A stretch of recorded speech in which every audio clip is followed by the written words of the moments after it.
fucked over my cheating girlfriend's chance of getting married to a rich guy. I'll give you guys some backstory. In graduate school, I met my girlfriend Neha, not real name. The best way to describe her was she was the sweet, innocent Indian girl to everyone, but she had a really slutty side that she hid from her parents and her Indian social circle. When we would start dating, she'd tell me that her parents expect her to get married soon, that she could get married to a cardiologist, lawyer, etc. She'd talk about how she wouldn't have to work a day in her life. I don't know if she was trying to make me jealous, but I didn't give a crap. Funny thing about the whole matter is that these guys usually expected a chaste girl, which Neha was the furthest from. When we started dating, she told me it was just going to be a fling, but over time I started developing serious feelings for her. I told her, and turns out she felt the same. I wasn't a doctor, but I had a good career ahead of myself. I wanted to have a serious relationship and maybe one day marry her. Later in our relationship, 3 years in, she told me she is going to go to Florida with her friends to party, see concerts. As uneasy I felt about this, I did my best not to come off jealous. She promised to text me to make things easier for me and all. And while she told she was going to see Tiesto, I was talking to my friends about it. Turns out Tiesto was in Europe. When she came back, I started confronting her with the inconsistencies, and she started lying her ass off. Though she never admitted to cheating, she started doing nice things for me to get me back. At this point, I was thinking fudge her and move on, but I decided to milk it for what it was worth. I used the whole cheating thing to have her on grade A behavior. To add to that, I used it to get a threesome. After that, I felt much less bitter, but I couldn't ever see myself getting married to a girl that cheated on me. She was a good girlfriend, but I couldn't risk getting divorced to her later down the road, and she takes all my money. And since she still never admitted to cheating on me directly, I didn't feel obligated to tell her that I wasn't interested in getting married. By now we were together for 5 years. I was 31 and she was 30. Her biological clock was ticking hard. Her parents at this point pretty much gave up on her getting married, and her younger sister was already married and popped out her first kid. We got into a big fight one day, and in it I yelled at her to admit that she cheated. And she finally did, after all that time. I don't know why, but a huge weight just lifted off my heart that I had one. And then I told her that we are over. Since then, she has been begging me to reconsider. For her, reality hit her hard.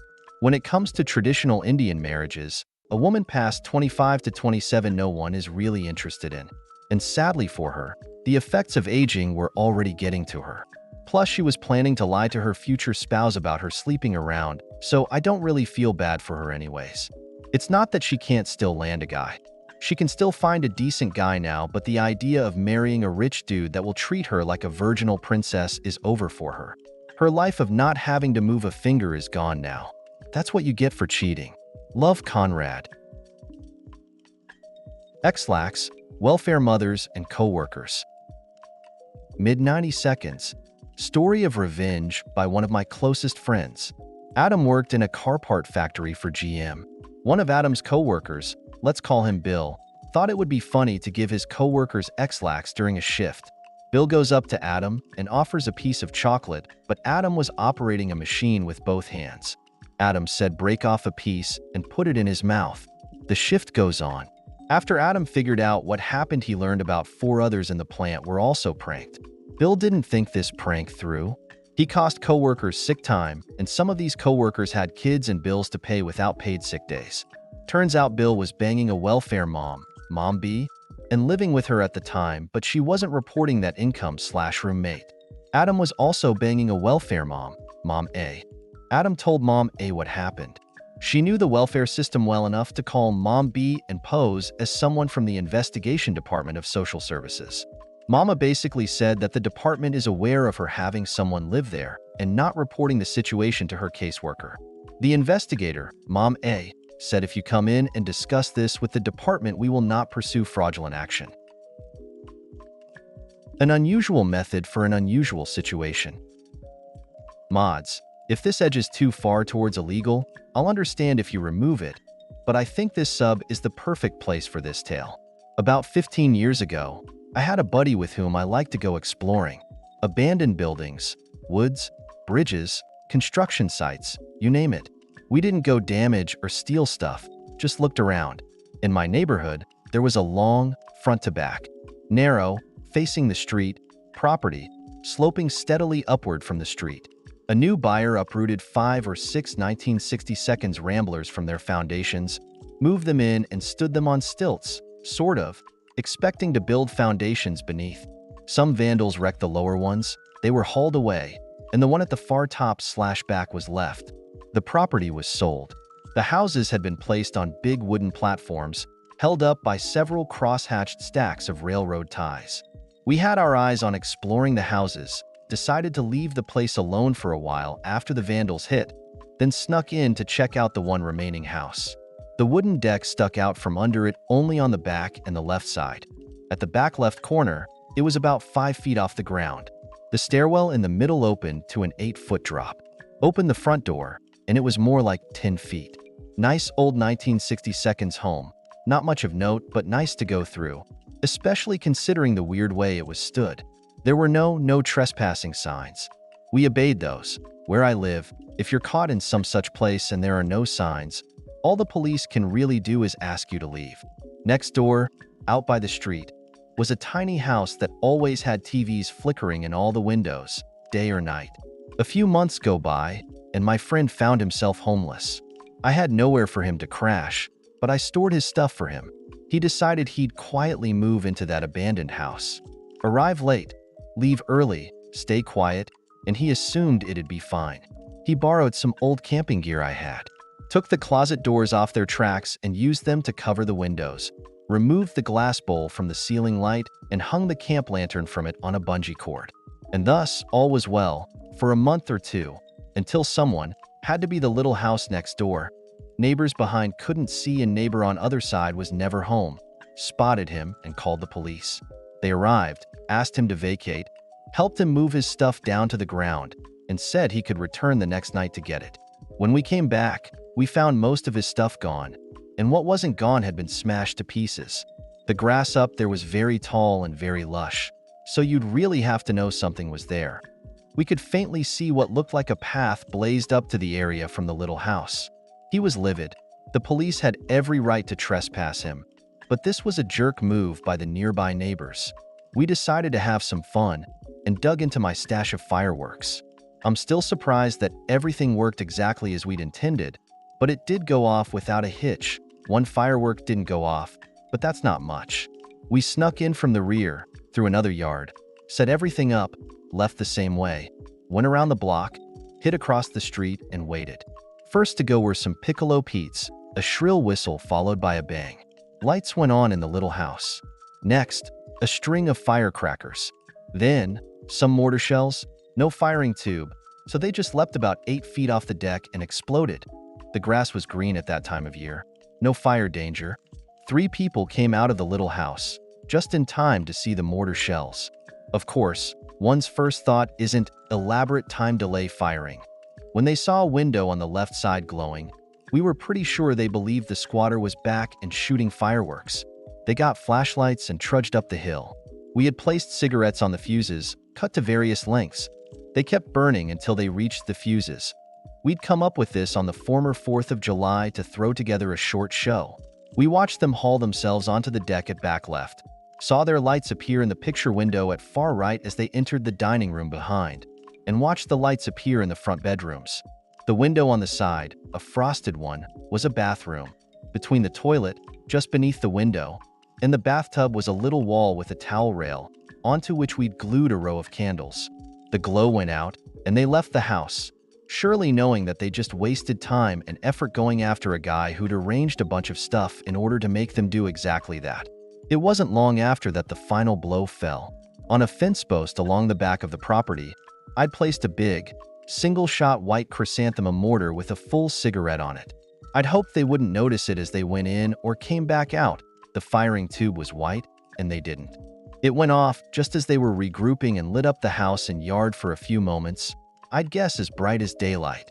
We were pretty sure the message of, "You've been had," was crystal clear. A week or so later, we snuck in through the back and left a 2-foot roll of firecrackers on the deck, with a full cigarette. For those who don't know, if you light a firecracker string that's been rolled, they set each other off and the result is a solid blast of noise. We'd unrolled about a foot of it, So they got about 5 seconds of machine gun firecrackers followed by a deafening shhhhhhh. At their house, about 80 feet away, it must have been a real shocker. After that, we left the matter, and the abandoned house was razed a few months later. A short tale of a fourth grader's revenge. Many moons ago, I used to live in a small town in North Carolina. I was in the 4th grade, just as happy as can be. I was a generally quiet kid and got along well with pretty much everyone. I was the quintessential good kid that everyone loved. One day, while playing soccer at recess, one of the kids shoved me down, kicked me in my stomach, then kicked the ball. Now, this kid was barely a stranger to me. I don't remember ever talking with him, let alone having any issues with him, nor him, me. I think, in my clouded memory of long past, he may have been in a different grade. So when he did this, besides being physically hurt, I was confused as to why someone would do such a thing to me on purpose. After a visit to the nurse's office and going back home, nothing came of this situation for a couple weeks. Well, one day I was sitting outside with my girlfriend, young love, waiting for my oldest sister to pick me up. I don't remember why we weren't riding home on the buses this day, but it doesn't really matter. As me and my girlfriend, you always remember your first love, right? We're just sitting there talking, that same kid from before approaches us and starts calling us names, and at one point, called my girlfriend a promiscuous person. Now, I was a pretty sheltered kid at this time, and some of those names were foreign to me, but my sense of honor demanded that I stand up for my girlfriend. I never cared if someone called me names, even at that age. So, I started off running after the little scamp. Well, he was quite a bit faster and more nimble than I was, and so easily evaded all my attempts to do whatever my young mind was going to do to him. After a while, he eventually got tired of running around me and waited for me, only to kick me as hard as he could in my groin. Again, back to the nurse's office with a phone call to my parents about what had happened, etc., etc. But to my knowledge, nothing happened to that kid. Closer to the end of the year, we were out playing soccer again, and I saw that same kid. Well, this time, I wasn't going to just let him be. I waited until he had the ball, and then instead of kicking it to get it away from him, kicked him in the knee. Hard. Somehow, and to the best of my knowledge, my girlfriend was the only one who saw it. I never got in trouble, and I never saw him again, either. I like to think that I might have broken his knee/leg. We let you into our home, fed you, kept you warm, and you steal from us. You fucked with the wrong people. Throw away for obvious reasons. So we had this kid, let's call him Fuckhead, because he is, staying in our home for 2 to 3 months rent-free. My roommate who owns the house has a really big heart and I also think likes drama, and so has these boys stay over to get back up on their feet. Well, most of them fudge off and don't get jobs or even try. Sometimes are rude, take food that isn't theirs, etc. But I digress. My roommate has a big heart, so he kinda lets people walk on him. So Fuckhead, we were pretty sure, was stealing prescription pills from my roommate's mother. She is like a walking corpse and needs her medication. So it had gotten to the point where we were tired of giving him chances and kicked him out. Last I had seen of him, I was told he shouldn't be around. I threatened to get my gun because I assumed he was trespassing. Well, last weekend for some reason my roommate let Fuckhead stay the night because I guess he had nowhere to go, on the terms that he left early. Well, he was hanging out longer than needed, but eventually left. Then I find out one of my roommate's other couch kids caught Fuckhead in roomie's room straight up taking change and money out of his jar, and acted like he didn't even do it. Then Tuesday night, about 30 minutes after my BF goes to work, I hear the fence next to my room banging around. I assumed it was a dog trying to get out. We had one that would escape all the time. So I open my curtain and there is Fuckhead looking straight at me, breaking into our yard to steal stuff. I wasn't thinking, I just wanted to get him, and so ran in the house to the backyard, but I think he hopped back over the fence and ran off. I yelled to my roomie in the shed out back. It's like the trailer park boys. 11 PPL live here. We have PPL everywhere. If she had a friend upstairs, cause sometimes they'll hop the fence to visit her. I told her Fuckhead was in our yard and to grab her bat. I go downstairs and inform the other couch kid to grab his bat, and we search the block for him, yelling that if we see his face, we're gonna smash it. So we lock everything up for the night and are on our toes if he tries to come back. Now Wednesday night I go to work, come home, hang out, pass out. Wake up the next day and my roomies are telling me he was back last night and was in stuff. One of our friends, unaware of the situation, had let him spend the night, but had issues getting him to leave the next morning. So my roomies went over with bats to get him out of the house. Then they noticed that he had stolen objects on him, like headphones he had to bust into one of our cars for, a CD he had to have gone through my shed roomie's stuff for, etc. Once I hear this, I think, oh no. I had just got out of the shower and had to be to work at 4. I run into my bus and check my drawer where I keep my savings. 100 gone. I fell to the ground and started bawling. I was so angry. I knew I should have locked my stuff up better after seeing him trying to break into our stuff. I run inside and tell everyone what he did. But the guy is a dumbass. They found an ad he posted on CL. He even took a picture. It was taken in the house of the friend they went and kicked him out of. He's looking for a girl.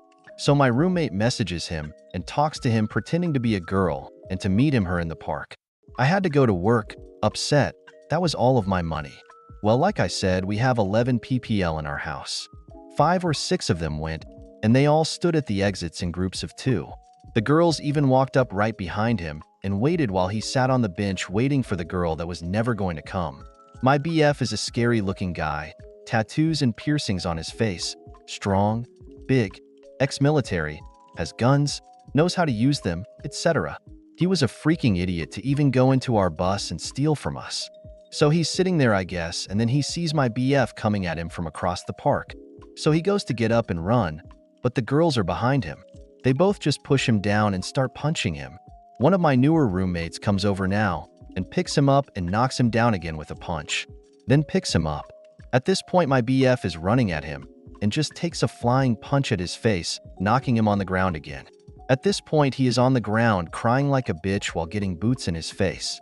Finally, my roomie who owns the house gets there and is kneeling on top of him, screaming into his face how freaking stupid he is for stealing from us when we let him into our home. The whole time while my BF is grabbing his head and shaking him and yelling at him for freaking with his GF. Then one of the girls says he has a knife in his pocket. My BF grabs it and throws it away to disarm him. We did everything legal, no weapons. Only a misdemeanor could be given for kicking the crap out of him. But what is he gonna say? Oh, I got the crap kicked out of me because I was stealing from these people multiple times. Then my BF notices that is his knife. That was in the same drawer as my money. Also keep in mind this kid is trying to say he didn't take anything from us when we have caught him red-handed, and he also had the stuff on him. At this point, people thought it was over for him. They thought my BF was going to kill him, but my BF didn't even pull the knife on him. But I'm sure the kid almost pissed his pants thinking he was about to die. They emptied his pockets, and while they are taking stuff, he has the nerve to be like, "Hey, that's mine."